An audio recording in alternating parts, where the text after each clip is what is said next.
Hello, good morning, and welcome to part 4 of our lesson on design of simple bolt connections.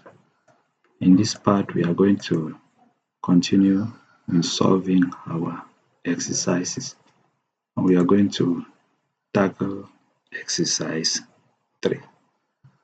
And this is the question for exercise 3. It says the bolt connection in figure EX3, which is this figure, is a steel splice joining two equal angles with the aid of cover plates. If the joint is to resist a design tensile force of 215 kN, determine the number and arrangement of bolts required to resist shear force on the connection. Use 20 mm ordinary bolt of class 5.6 and steel grade S275. Note: check for long joint and bolt through packing may be ignored. So you need to check this question very well so that you understand what you are asked to do.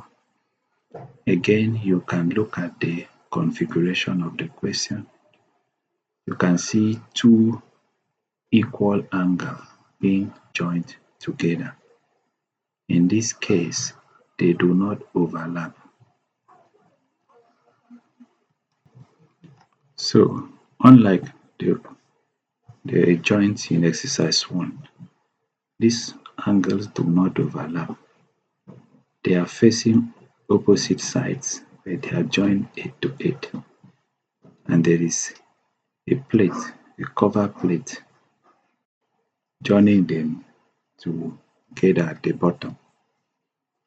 This cover plate has a thickness of 8 mm, and then you also have another cover plate at their back. So they have a cover plate at both legs, joining them together. So we had to determine the number of an arrangement of bolts required to resist shear force on the connection. So how many bolts do we need at this connection to resist the shear force? So let's go ahead and find the solution to this exercise. So we go to solution. This is a solution to exercise 3. Remember, in this case, we were given the design load, so we don't need to multiply by any factor of safety. The load is design load. Please take note of that. We were not given in characteristics load. We were not given in terms of permanent or variable. We were just given design load, so we don't multiply by any factor of safety. Now we are told that the bolt size is 20 mm, so D is 20. And that immediately follow that D naught, the diameter of the bolt hole, is 20 plus 2, which is 22 mm. So we need to calculate this parameter, find out how many bolts can one leg or each of the leg carry. So to do that, we need to calculate our end distance. The minimum end distance, remember, the formula is 1.2 D naught, and D naught is 22, so 1.2 D naught is 26.4. And the maximum H and end distance, Emax, is 40 plus 40. T here is 10. Let me see how T is 10. The thickness of this is 12, and the cover plate has a thickness of 10 mm. Cover plate here have a thickness of 10 mm. But T is 12 here because the minimum thickness is 10 mm. Minimum thickness, there's a little controversy here. This one shows 8 mm while the cross section shows 10 mm. Let's ignore the 8 mm and use the 10 mm. So in that case, the minimum thickness is 10 mm. That's why T is 10. So our Emax is 40 plus 40 is 80 mm. We say let's take E1 and E2 as 35 mm. So if we now go to the angle, each of the angles, this is how. If you look at one of the legs, remember What is the distance? What is the angle? The angle is 100 by 100 equal angle. So that means this leg is 100. So if we take 35 as the end distance, what is remaining is 65. Remember, there's a thickness here, 12.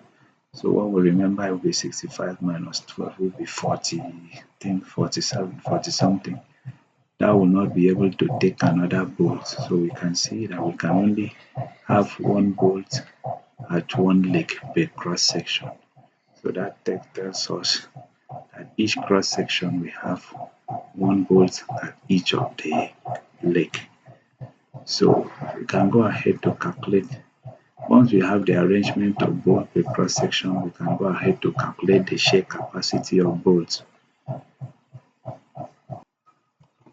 So the shear capacity of bolts, remember the formula. This is the formula. So shear resistance is given. So let's assume that the shear is passing through the untreated part of the bolt. In that case, our alpha V from our formula is 0.6. And our FUB, that is ultimate capacity, tensile capacity of bolt, we can get that from table 3.1. Remember, we were using bolts of grade 5.6. So our FUB is 500. So that is how we had this place as 500. A is the area of bolt, which is pi over d 20 squared. This 20 is square. You can square it 20 squared. And so that equals to 314 millimeter raised to power 2. So we can now put all of them in this formula. This is alpha V, this is FUB, this is A, and then our factor of safety. That gives us 75.4 kilonewton. So the shear capacity per cross section is 75.4 kilonewton. Now the number of shear plane per cross section, remember there were only 2 bolts, one at each of the leg. So if you look at the cross section, I mean there is 1 bolt here, there is 1 bolt here, and each of them will produce a single shear plane because they are just 2 members. They will produce a single shear plane. So we have now that the number of shear plane per cross section is 2. So the shear resistance per cross section will be 2 multiplied by the capacity of one shear plane, which is 75.4, which is 75.4. So if you do the calculation, it gives you 150.8 kilonewton. That gives us a shear resistance per cross section. Now, how many number of cross section do we need to resist the shear force? The number of cross section required will be the design load multiplied by the capacity of one cross section, which is 215 over 150.8, and is 1.43. So to round it up to the nearest bigger whole number, we say provide 2 cross section. And so the shear capacity is now the shear capacity of the whole connection will now be the capacity of one cross section multiplied by the number of cross section. That gives us 301.6 kilonewton, and this is greater than our design load, which is 215. So we can now say that the shear resistance is okay. And so the arrangement of bolt is therefore as follows.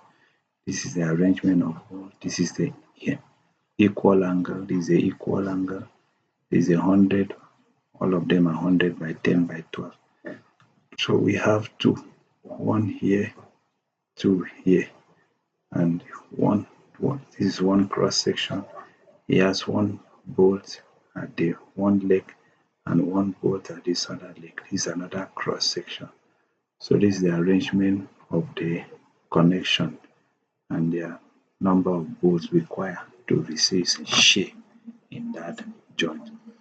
So with this, we have come to the end of part 4, which will be the last part of our lesson on design of simple bolt connection. Thank you very much for watching to the end, and keep in view for our other videos on other topic.